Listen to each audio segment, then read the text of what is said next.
ሰላም ሰላም ውድ አርሰናላውያን እንዴት ቆያችሁልን? በዛሬው ሲቱ ክለባችን የሚመለከቱ አዳዲስ መረጃዎች ይዘን መጥተናል። አብራችሁን ቆዩ።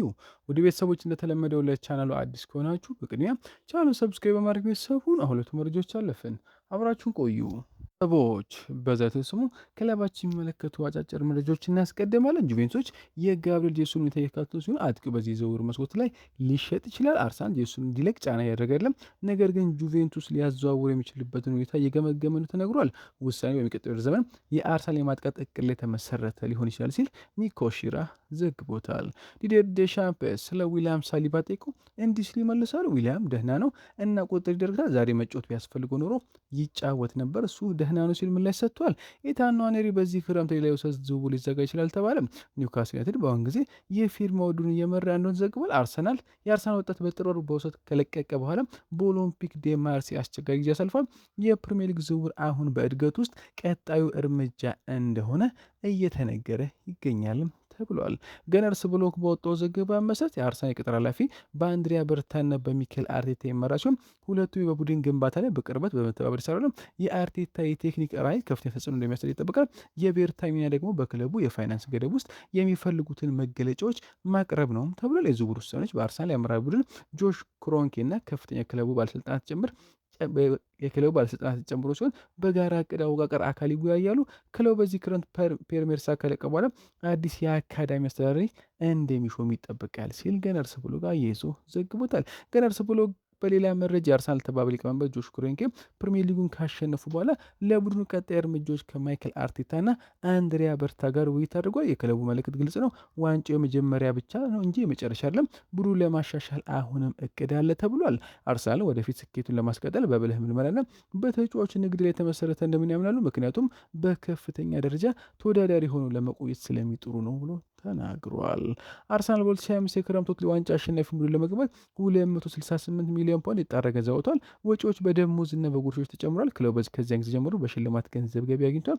በ2025 የውድድር ዘመን 300 ሚሊዮን ፓውንድ ከቴሌቪዥን ጭምር ገቢም አግኝቷል ተብሏል።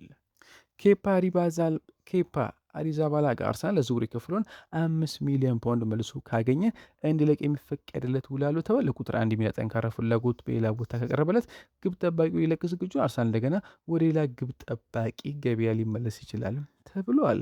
አርሰናል ረጅም ጊዜ ተከላካይ አማራጮችን ቀጥሏል። ካስቴሎ ሉኬባ ከሚፈለጉት የመሀል ተከላካዮች መካከል ሲሆን ለጋብሪኤል ማጋሌሽ ተተኪሎ እንደሚችልም እየታሰበ ነው። ምንም እንኳን አስቸኳይ ቅድሚያ የሚሰጡ ጉዳይ ባይሆንም ክለቡ ለወደፊቱ የመከላከል እቅዳቸውን ሲያቅዱ ገበያውን ይከታተላሉ ተብሏል።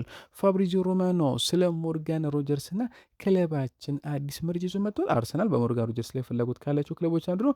እኔ ከሰማሁት አንፃር ከሞርጋን ሮጀርስ ወኪሎች ጋር ቀጥተኛ ግንኙነት ነበራቸው። ስለዚህ በእርግጠኝነት ለአርሰናል በዝርዝር ውስጥ ያለው ስም ነው ብሏል። ነገር ግን አርሰናል በዚህ የሞርጋን ሮጀርስ ዝውውር ውድድር ላይ ብቻውን አይደለም። አርሰናል በዚህ ክረምት የዝውውር መስኮቱ ከሚያስቡት በርካታ የክንፍ ተጫዋቾች መካከል የሚወዳቸው ኢላማ ማን እንደሆነ መወሰን አለባቸው ብዬ አስባለሁ። ስለዚህ ሞርጋን ሮጀርስ በእርግጠኝነት አማራጭ ነው። ነገር ግን ውድ ይሆናል። ምክንያቱም እንደገና በአስቶን ቪላ አዲሱ ፈርሟል። ቁልፍ ተጫዋች በቀላሉ መንገድ ሊቅ አይፈቅዱም። በእርግጠኝነት ሞርጋን ሮጀርስ ከአስቶን ቪላ ለመለቀቅ በጣም ጥሩ ድል ያለው አርሰናል እዚያ ነው። ብቻቸውን ግን እየፈለጉት አይደለም ብለዋል። ጋዜጣ ዴሎ ስፖርት በወጣው ዘገባ መሰረት ራፋኤል ሌao ለአርሰናል የቀረበ ሲሆን ኤሲ ሚላን እስከ 50 ሚሊዮን ዩሮ ይፈልጋሉ። ፕሪሚየር ሊጉ ለተጫዋቹ መዳረሻ እንደሆነ ይታስባል። መሰረት ደግሞ ጊዜ ጥያቄዎችን አቀርቧልም ተብለዋል።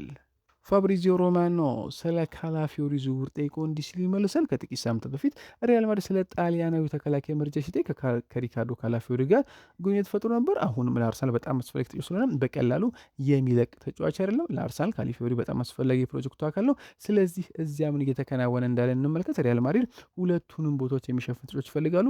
የመሀል ተከላካይና የግራ መስመር ተከላካይ ይፈልጉ ነው። ስለሆነም አሁን ላይ ካላፊዮሪ ዋነኛ እቅዳቸው ነው ሲል ተናግሯል። የቀድሞ አርሰናል ተጫዋች ናቸው ሙንራ ስለ ማርቲን ኦዴጋርድ ጠይቆ እንዲህ ሲል ይመልሳል። ማርቲንን በደንብ አውቀዋለሁ፣ ምክንያቱም በሪያል ሶሲዳድ የቡድን አጋሮች ነበርን። በለሰውነት ተጫዋች ነው። በጣም ጠንካራ አሳሰባለሁ። በዚህ ዓመት በጉዳት ምክንያት እጅጉን ተቸግሯል። 100% ጤናማ መሆን አለበት፣ አለበለዚያ ይቸገራል እና በዚህ ውድድር ዘመን በጉዳቶች ምክንያት ብዙ ጨዋታዎች አምልጦታል። ነገር ግን 100% ጤናማ ከሆነ ደረጃው ከፍተኛ ነው ብዬ አስባለሁ። ባለፉት ጥቂት ጨዋታዎች ችሎታ አንስቷል። በቴክኒክ በጣም ጥሩ ነው። በማጥቃት ጊዜ ትክክለኛውን ቦታ እንዴት ማግኘት እንደሚችል ያውቃል። በዌስትሃም ጨዋታ ላይ የሰጠውን ኳስ አስተሳሰሉ አርቴታ ኦዴጋርድ 100% ጤናማ ሲሆን መጫወት እንዳለበት ያውቃል ብዬ አስባለሁ ሲል ተናግረዋል። የሊቨርፑል ሌጀንድ ሮቢ ፎለር የአርሰናል ተጫዋች ዴክላን ራይስ የባላንዶርን ለማሸነፍ ዝግጁ ነው ብዬ አላስብም ሲል ተናገረ። ዴክላን ራይስ ወዳለው ስለ ራይስ እና ምን ያህል ጥሩ ነው ሲናገር በግልጽ እንደ ስቴቨን ጂራርድ ካሉ ተጫዋች ጋር እናወዳደራል። እውነቱን ለመናገር እሱ የስቴቨን ጂራርድ ደረጃ ላይ ነው ብዬ አላስብም። እኔ ይሄን የምናገረው ለሊቨርፑል ስለተጫወቱ ብቻ ነው። ዴክላን ራይስ ወደ አርሰናል ከሄደ ጀምሮ የበለጠ የተሟላ ተጫዋች ሆኗል ብዬ አስባለሁ። ነገር ግን እሱ እስካሁን ድረስ የጄራርድ ደረጃ ላይ ነው ብዬ አላስብም። ጄራርድ ባላንዶርን አላሸንም። በአፈጻጸሙ ረገድ ያለው ይሄ ነው። ለአርሰናል በጣም ጥሩ ነበር፣ በግልጽ ትልቅ ደረጃ ደርሷል። ነገር ግን በአፈጻጸሙ ረገድ እውነተኛ እየሆንኩ ከሆነ ሌላ ደረጃ ላይ መውጣት አለበት ብዬ አስባለሁ። ዴክላን ራይስ ድንቅ ተጫዋች ይመስለኛል፣ ነገር ግን እስካሁን በባላንዶር ዝርዝር ውስጥ እንዳለ አላስብም ሲል ተናግሯል። የቀድሞ የአርሰናል ሌጀንድ ኢማኑኤል ፔቲት መድፈኞቹ በዚህ ክረምት እንዲሸጡ የሚፈልጋቸውን ሶስት ተጫዋቾች ዘረዘረ። አርሰናል ምን እንደጎደለው ማየት ቀላል ይመስለኛል። ለእኔ የክንፍ ተጫዋች ናቸው። ሰፊ ልዩነት መፍጠር የሚችሉ ጠንካራና ኃይለኛ የቴክኒክ ክህሎት ያላቸው የክንፍ ተጫዋቾች ሊኖራቸው ይገባል። ለእኔ ማንም እሸት ትፈልጋለች ብጠይቀኝ እንደ ማርቲኔሊ፣ ጄሱስ ያሉ ጊዮከሬስን አላውቅም። ትሮሳርድ እሱ ይቀጥል እላለሁ። ማዱኬ ለእኔ በቂ አይደለም። ይህን በመናገር ያዝናል፣ ግን ለመሻሻል ብዙ ነገር ማድረግ አለበት ብሏል። ግን በእርግጠኝነት የክንፍ ተጫዋቾችና ምናልባትም ፍጥነት፣ ቴክኒካል ክህሎትና ጥሩ እንቅስቃሴ ያለው አጥቂ ያስፈልጋል። የፊት መስመሩን መሻሻል አለበት ሲል ተናግረዋል። ግሬም ቤሊ በወጣው ዘገባ መሰረት አርሰናል በኤቨርተን ስላለው የሁኔታ ከሰሙ በኋላ ኒዲያን በቅርበት እየተካተሉ ነው። ክለቡ በአሁኑ ጊዜ አጥቂ ክፍሉን ለማስተካከል በንቃት እየሰራ ነው። ነገር ግን ረዘም ያለ የውል ማፍረሻ ያለውን ተጫዋች ለማስፈረም አሁን ላይ ከባድ ይሆንባቸዋል ተብለዋል። አርሰናል ያመቱ የአክስ አምስተርዳም ተጫዋች ሚካ ጎርስን በክረምት ወቅት ለማዞር እያሰቡ ነው ተባለ። ይህም አጥቂውን ለመውሰድ የሚያስችል አጥቂ መስመሩን ለማጠናከር የሚያስችል አቅም ይጨምራል። በዚህ ተጫዋች እንደ ሞርጋን ሮጀርስ፣ ብራድሊ ባርኮላና ኤሌ ጁኒየር ክሮፒን ጨምሮ በርካታ ተጫዋቾች የያዘው የእጩ ዝርዝር ውስጥ አካል ነው ሲል ተዘግቧል። ፖል ሜርሰን አርሰናል በሚቀጥለው ውድድር ዘመኑ የፕሪሚየር ሊጉን ዋንጫ ለመድገም በዝውውሩ በንቃት እንደሚሳተፍ ይጠብቅ። 190 ሚሊዮን ፓውንድ ድርብ ስምምነት ሁለት ምርጥ አጥቂዎች እንዲያስፈርም ይፈልጋል። እኔ መድፈኞቹ ኮኮን በዚህ ክረምት ሊለቅ ይችል እንደሆነም ይናገራል። መድፈኞቹም በሁለት ዓመት ለመጀመር ጊዜ የፕሪሚየር ሊጉን ዋንጫ ማሸነፋቸው ይታወሳል። ይህም ስኬቱ በሰሜን ለንደን 3 የውድድር ዘመናት ከመጠበቅ በኋላ አስደሳች ነበር። አርሰናል ሻምፒዮን ቢሆንም በቻምፒዮንስ ሊግ ፍጻሜ ፓሪስ ሰን ጀርሜን ማሸነፍ ይችሉ ኖሮ ጥሩ የውድድር ዘመን ሊሆንላቸው ይችላል። በካራባኦ ካፕን ፍጻሜ ከተሸነፉ በኋላ ደግሞ ሌላ ዋንጫ ማልፏቸዋል። በተመሳሳይ አርቴታና የስፖርት ዳይሬክተሩ አንድሪያ ቤርታ በዚህ ክረምት ቡድናቸውን ለማሻሻልና የዋንጫ ተስፋቸውን በሚቀጥለው የውድድር ዘመንና ከዚያም በኋላ ለማሳደግ እቅድ እያወጡ ነው። በዚህ ክረምት የተለያዩ ቦታዎችን ለማሻሻል እቅድ ያለው ዋነኛ ቦታ ደግሞ የማጥቃት ክፍሉ ላይ ሲሆን መድፈኞቹ በግራ ክንፍ ተጫዋች ለማምጣት ፍላጎት አላቸው። ጁሊያን አልቫሬስ ደግሞ ከፊት ለፊት ትልቅ ኢላማ ነው። 120 ሚሊዮን ዩሮ የተገመተው የአትሌቲኮ ማድሪድ አጥቂ በዚህ ክረምት ለመልቀቅ የታሰበ ይመስላል። ነገር ግን ቲም ቶልክ እንዳስረዳው በአርሰናል ተጫዋቹ ቀዳሚ ምርጫ ነው ብሏል። ይሁን ቢሆን ሜርሰን በስፖርት ፖድካስት ላይ ሀሳቡን ሲያካፍል አርሰናል አልቫሬዝና የፒኤስጂውን ዴዘርቢ ዶይን በ190 ሚሊዮን ፓውንድ በማውጣት ማስፈረም አለባቸው ብሏል። ፖል ሜርሰን ሲናገር እንዲህ ይላል። አርሰናል ያደረገው ነገር አስደናቂ ነው፣ ነገር ግን አሁን ለእኔ ወደ ገበያ ወጥተው እውነተኛ ተጫዋች መግዛት አለባቸው። ታውቃላችሁ ዱዌ በፒኤስጂ ጥሩ ነበር። ዱዌና አልቫሬዝን ይፈልጋሉ። እነሱን ካገኟቸው አርሰናል ማን እንደሚያውቀው ማሰብ እፈራለሁ ሲል ተናግሯል። ሜርሰን የሚፈልጋቸው ዝውውር ቢሆንም አንዳንድ አስቸጋሪ ምርጫዎች መደረግ እንዳለባቸው ነው። የመድፈኞቹ ተወዳጅ ስሞች መስዋዕትነት ሊከፈልባቸው እንደሚችልም ጥርጣሬ ያለው የካፒቴን ማርቲን ኦዴጋርድ ወደ ስታፋንታ ላይ ሲጓይ ሜርሰን ይህንን ማለት እብደት ነው። ሆኖም ግን ምናልባት ኦዴጋርድ በመሸጥ ላይ ሊሰሩ ይችላሉ ሲል ተናግረዋል። ጆዜ ሞሪኖ የአርሰናል ኮከብ ሪካርዶ ካላፊዮሪን የሪያል ማድሪድ መልሶ ግንባታ አካል እንዲሆን ይፈልጋሉ ተባለ። ጆዜ ሞሪኖ በሚቀጥለው ሳምንት ለሁለተኛ ጊዜ ሪያል ማድሪድ ይረከባሉ። ፖርቹጋሊያው ከእሱ ጋር መስራት የሚፈልግ ተጫዋቾችን ዝርዝር አሁን ላይ እያጠናከረው ጆዜ ሞሪኖ ሪካርዶ ካላፊዮሪን ወደ ማድሪድ መውሰድ ይፈልጋል። የሪያል ማድሪድ አለቃ ሞሪኖ የአርሰናል ተከላካይ በበርናቦ መልሶ ግንባታ አካል አድርጎ ኢላማ አድርጎታል። ይህም በተለይ ሞሪኖ በሮማ አሰልጣኝ በነበረበት ጊዜ ካላፊዮሪን ያውቀዋል። አሁን ለሪያል ማድሪድ ጥሩ ፈራሚ እንደምንም ያምናል ተብሏል።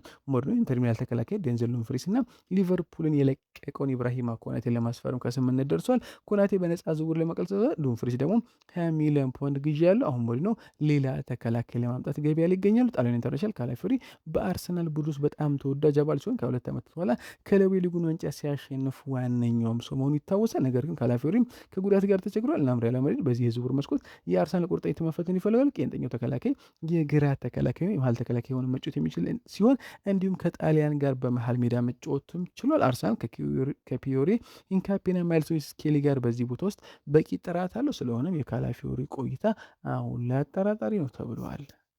አርሰናል የሊቨርፑል የቼልሲና የማንቸስተር ኢላማ ተጫዋችን የተመለከተ ነው። ተባለ። አርሰናል በመሃል ሜዳ ላይ ተጨማሪ ጥራትን ለመጨመር እየፈለጉ ሲሆን አዩብ ቡዋሪን ለማስፈረም እንቅስቃሴ እያደረጉ ነው ተብለዋል። ከአፍሪካ ፉት በወጣ ዘገባ መሰረት አርሰናል 18 ዓመቱን አማካይ ተጫዋች ከፍተኛ ትኩረት የሰጠው ሲሆን የ60 ሚሊዮን ዩሮ ዋጋ በማቅረብ ቀድሞ ተጫዋቹን ለማስፈረም ያስባልም ተብሏል። ሆኖም ሊል በዚህ ክረምት ተጫዋቹ ለመልቀቅ ፈቃደኛ አይደለም። አርሰናል አዩብ ቡዋሪን በጉጉት ይጠብቃል። ይህ በእንዲህ እንዳለ አርሰናል ተጫዋቹን በቅርበት ይከታተሉ ሲሆን ለብዙ ወራትም ሲከታተለው ቆይቷል። ከፍተኛ ደረጃ ተጫዋች የመሆን አቅም እንዳለው ያምናሉ። አርሰናል የፈረንሳዩን ክለብ ለማሳመን የተሻሻለ ዋጋ ይዞ መምጣት አለበት። ሪፖርቱ የሞሮኮን አማካይ ለማስፈረም እስከ 70 ሚሊዮን ዩሮ ሊያስፈልግ እንደሚችልም ይገልጻል። አርሰናል ቡድን ውስጥ የበለጠ ቴክኒካዊ ችሎታና ፈጠራን ሊጨምርለት ይችላል። 18 ተጫዋች ለቡድን አጋሮቹ ድሎችን ለመፍጠር ነው። በመጨረሻው ሶስት የሜዳ ክፍል ላይ ተጨማሪ ነገር ማቅረብ ይችላል። እንደ 8 ቁጥር ወይም እንደ አጥቂ አማካይ ሆኖ መጫወት ይችላል። በዓለም ላይ ለትላልቅ ክለቦች የመጫወት ብቃት አለው። አርሰናል ለመቀላቀል እድሉ ለተጫዋቹ አስደሳች ነው። ብዙ ክለቦች ቡዋሪ ላይ ፍላጎት አላቸው። ሪፖርቱ እንደሚያሳየው ሊቨርፑል፣ ማንቸስተር እና ቼልሲ የተጫዋቹ ሁኔታ እየተከታተሉ ይገልጻል። አርሰናል ለፊርማው ከፍተኛ ፉክክር ይገጥማል። የፈረንሳዩ ቡድን በቀላሉ ለመልቀቅ ፈቃደኛ ለመሆኑ ምንም አስደንቅም። ተጫዋቹን ለማስፈረም የሚፈልግ ማንኛውም ክለብ ፕሪሚየም ዋጋ መክፈል አለበት። ወደ ፕሪሚየር ሊጉም ለመዘወር ለ18 ዓመቱ ልጅ አስደሳች ነው። ስለሆነ አርሰናል በቀጣይ ጊዜያት ተጫዋቹን ለማስፈረም እንቅስቃሴ ይጀምራል ተብለዋል።